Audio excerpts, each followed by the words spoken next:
is a wake-up call to you. You just heard all that you need is idea.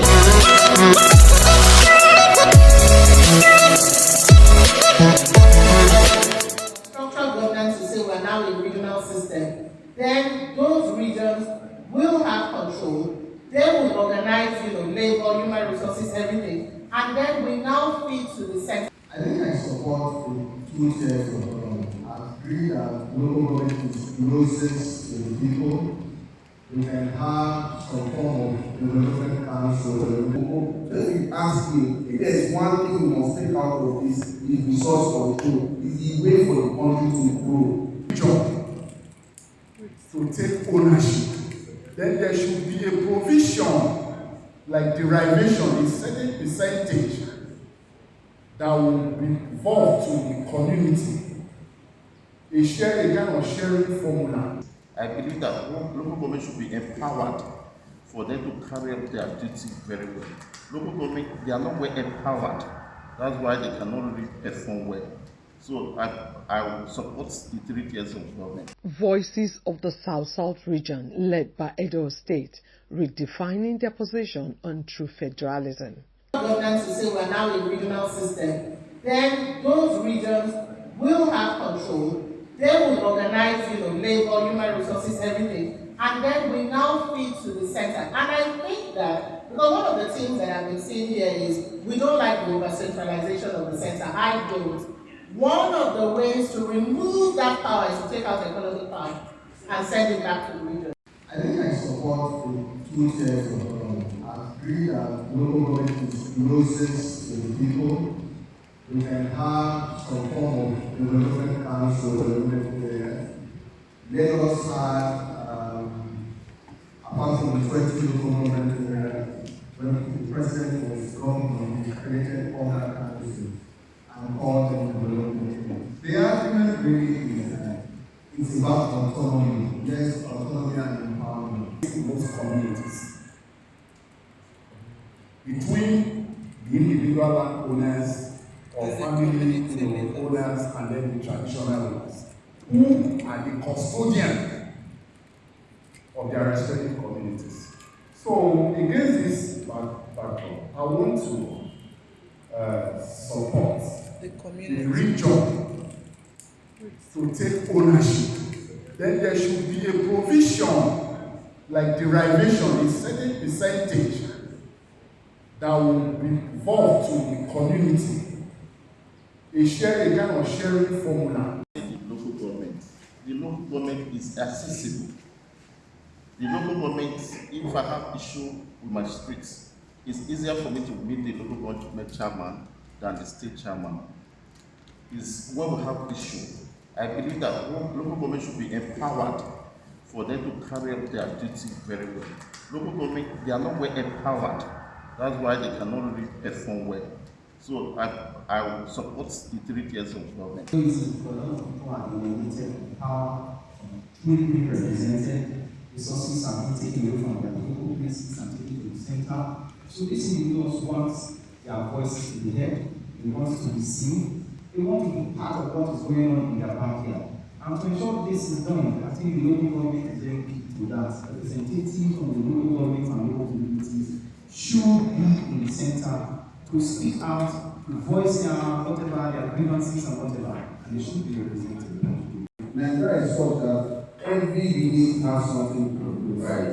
From the groundnut pyramids to cocoa, but because we not practice resource control, we have made some people go to sleep. Yeah.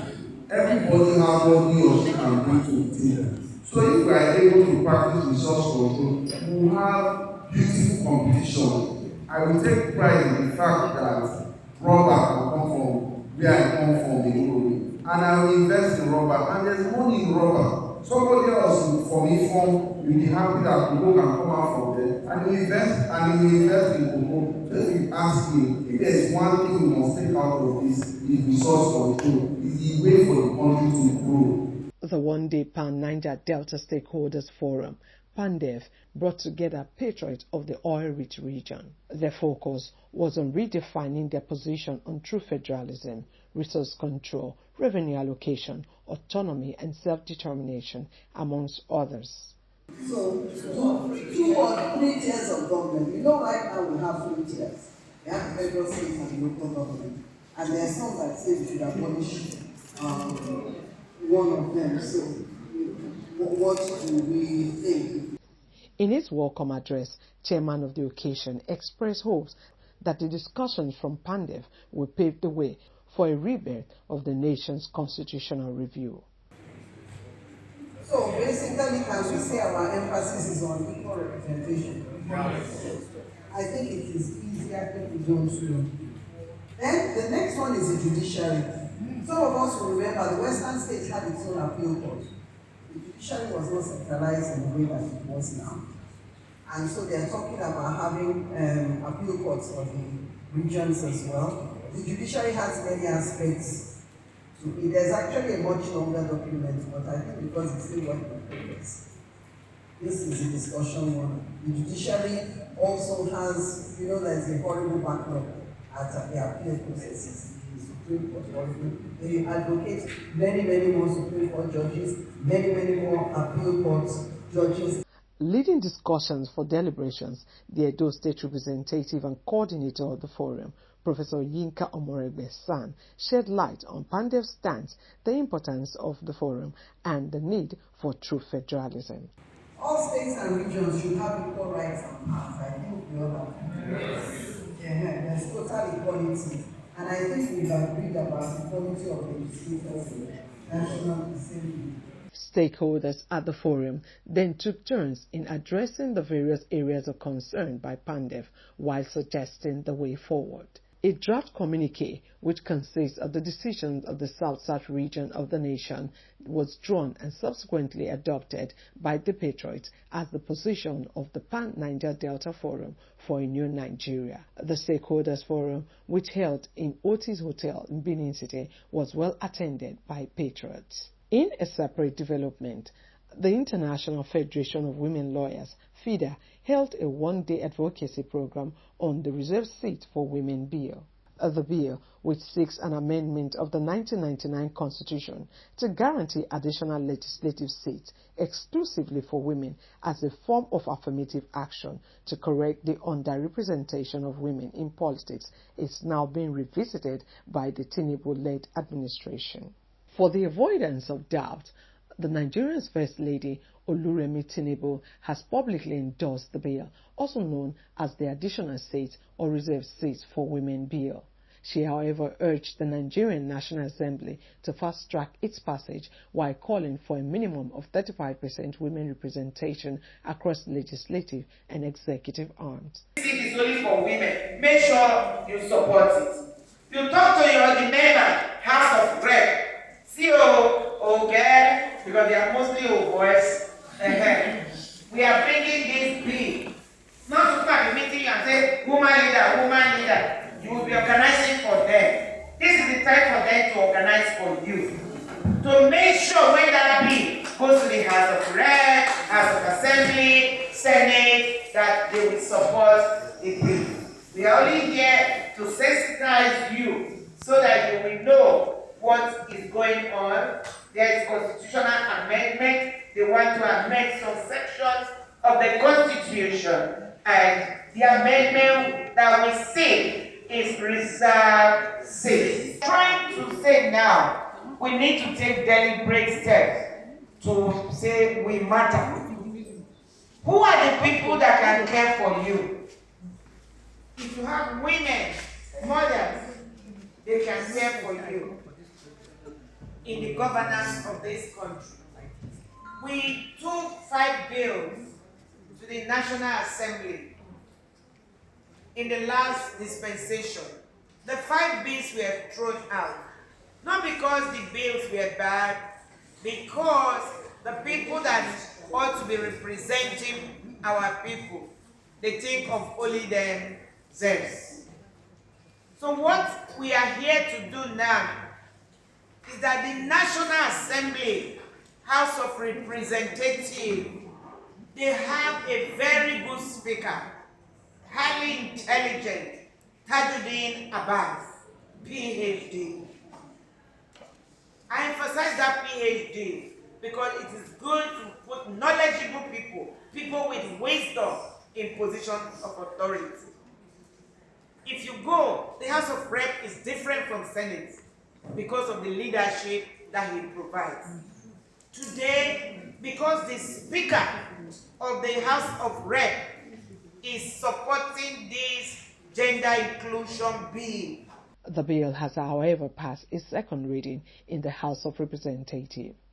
Addressing women at the forum, the former Edo State Deputy Speaker, Mrs. Mara Edeko, Esquire, spoke on the need for women to rise up and pledge their support for the bill. To amend some sections of the Constitution, and the amendment that we see is reserved seats.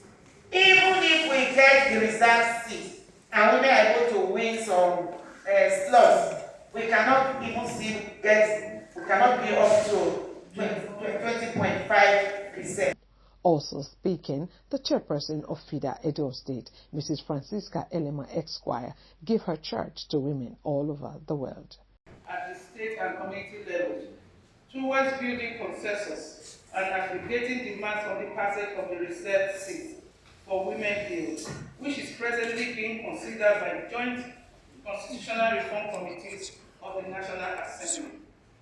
Through this set of town hall activities in the state, FIDA Nigeria aims at strengthening the advocacy effort for the inclusion of exclusive additional special seats for women through strategic partnerships with key state and non-state actors, increase public awareness and support in advancing women political participation and representation through the Constitution amendment process.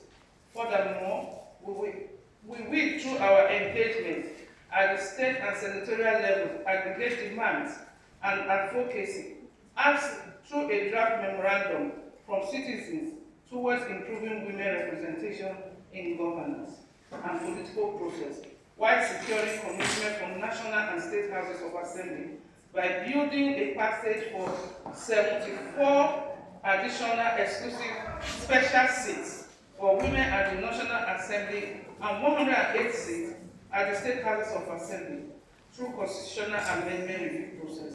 The forum also witnessed a special presentation on the statistics of women involved in politics in the country. And then there's a comparative analysis of reserved seats in Africa. So this is like looking at other countries, what has been the practice. Participants then took turns to bet their minds on the need for more women involvement in politics. Even the people within the constituents begin to buy into the reason for this special seat. Then if we use the situation of vehicle sellers that holds their monthly meeting, what you just need to do if you are struggling with us on this campaign, because like we did mention, or like it's been mentioned at the presentation, it's not dragging anybody's seat. But even if men know that when a woman is in the house, there's always a difference than when a woman is not there. And we are saying these issues that concerns women, we need only those that wear the shoes, who are the women themselves. If Oregon is having a meeting tomorrow, or AGO is having a meeting on their regular monthly meeting, this doesn't have to be planning another different program that's going to cost you anything. If you need one or two persons to speak, I am sure you can have them on a platter. So they come talk to both the women and the men. Remember, on this course, it is not the women's knowledge alone. We need the men to buy into this, understand it, run with it, if possible, help us to fly with it. Then there is something that strikes me during this program. If you are fighting for a seat, you should know that there is a quick call for capacity building and enablement.